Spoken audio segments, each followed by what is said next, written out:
Hello everyone. Through this video, I'm going to show the industrial relationship which is in human resource management for all the organization. If you are talking about industrial relationship, we must think is the relationship between the employee and the employer. Exactly is the same. For the definition of industrial relation, we can say that employee-employer relationship that would cover specifically under collective bargaining and industrial relation law. So moving on to the significance of this industrial relationship. Why we require this industrial relationship in organization? Because it will give uninterrupted production. It will lead to the reduction in industrial disputes. It will give high morale of employees. At the same time, it will give reduced wastages. It will promote industrial peace. At the same time, it will give industrial democracy as well. And these are the significance of industrial relationship for organization concern. Now let us consider the objectives of industrial relation. What are the major objectives of industrial relationship? To avoid the industrial conflict or strive and develop in the harmonious relationship. If an industrial relationship is there in an organization, definitely there will be a harmonious relationship between the employee and the employer. The second point is ensure full employment and to reduce absenteeism, hence increasing productivity and profit. If the employee is much more satisfied, if their relationship between the employer and the employee is good, definitely the rate of absenteeism we can reduce. And the third one, to improve the economic condition of the workers in existing state of industrial management and political government. If this relation is in a proper way, then definitely the economic condition of the employees also can be uplifted. And the last one, to avoid disputes between the management and labor and creating harmonious relationship within the firm. We have already seen this the same thing in significance as such. Of course, this industrial relationship is it good, then definitely it will leads to harmonious working atmosphere.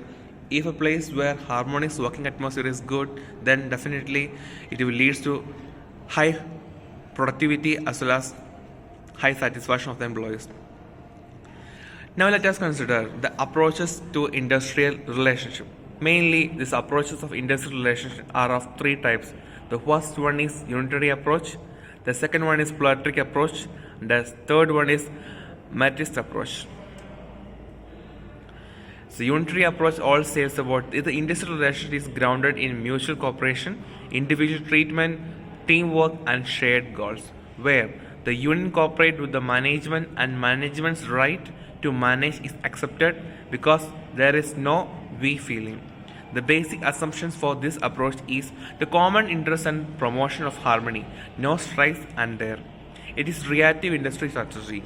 They seek direct negotiation with employees. Moving on to the second approach, that is pluralistic approach. The organization as a coalition of competing interests. Here, the stability of industrial relations as a product of concessions and compromises between the management and union. This approach all deals with the management and union because the union represents the employees and management represents the employer. These two relationship is maintained well, then it will be better. That's the basic assumption of this approach. And the last one approach is Marxist approach. That is, it seems like regarding conflict as pluralistics. Matrices see conflict as a product of the captive society. Conflict arises due to the division in the society between these who want resources and those who have only labor to offer. For matrices, all strikers are political.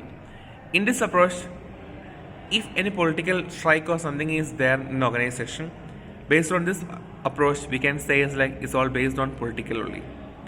And the last point for the same is regard the state intervention via legislations and the creation of industrial tribunals as supporting management's interests rather than ensuring a balance between the competing groups. These are the three approaches for industrial relation. Once again I will repeat it. That is, first one is matrix approach, the second one is pluralistic approach, and the last one is unitary approach. These are the approaches for industrial relationships. I hope you all clear what are the significance, objectives, and approaches of industrial relationship. That's all. Thank you.